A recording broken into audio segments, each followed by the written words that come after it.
Good afternoon, everybody. Just one thing here at the top. As you're all aware, the United States is deeply concerned about the current situation in Europe. We remain keenly focused on Russia's unusual military activities near the Ukrainian border, including in Belarus, and consulting extensively with our transatlantic allies and partners. The Department continues to support diplomatic efforts to de-escalate the situation. Now, as the President has said, even as we continue to prioritize diplomacy and dialogue, we must also increase readiness. In support of its obligations to the security and defense of NATO and the security of its citizens abroad, at the direction of the President and following recommendations made by Secretary Austin, the United States has taken steps to heighten the readiness of its forces at home and abroad so that they are prepared to respond to a range of contingencies, including support to the NATO response force if it is activated. As you have heard me describe many times, our commitment to the security of NATO allies and our Article 5 commitment are ironclad. As the President has also made clear, the United States will act firmly in defense of its national interests in response to actions by Russia that harm us, our allies, our partners. As part of that commitment, the Department of Defense maintains significant combat-capable forces forward in Europe to deter aggression and enhance the alliance's ability to defend allies and defeat aggression if necessary.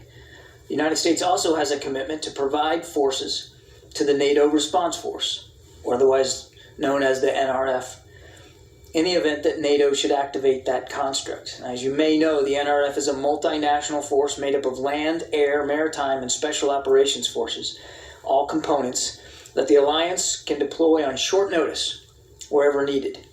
Altogether, the NRF comprises around 40,000 multinational troops. Within the NRF is something called the Very High Readiness Joint Task Force, or VJTF. Now, this NRF element, which is about 20,000 strong across all domains, includes a multinational land brigade of around 5,000 troops and air, maritime, and special operation forces components. I want to provide some facts on these preparations that will reinforce our commitment to NATO and to the NATO response force and increase our readiness. Secretary Austin has placed a range of units in the United States on a heightened preparedness to deploy, which increases our readiness to provide forces if NATO should activate the NRF or if other situations develop.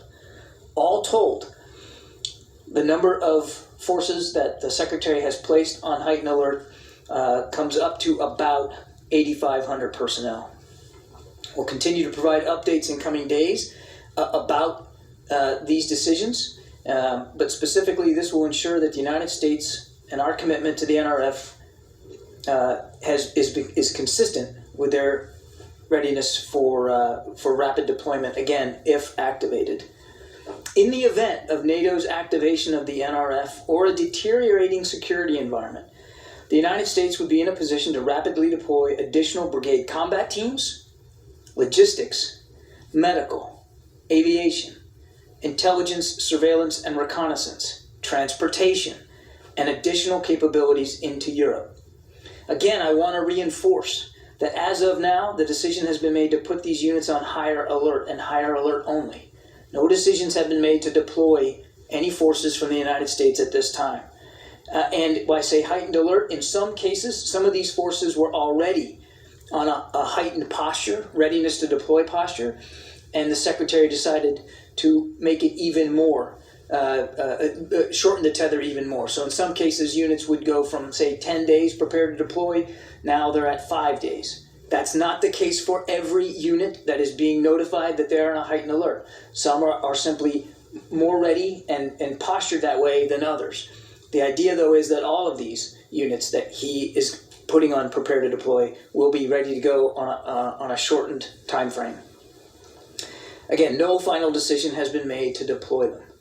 The Secretary will continue to consult with the President, and the United States will maintain close coordination with allies and partners as we continuously review our force posture and make decisions regarding movement of forces into and within Europe.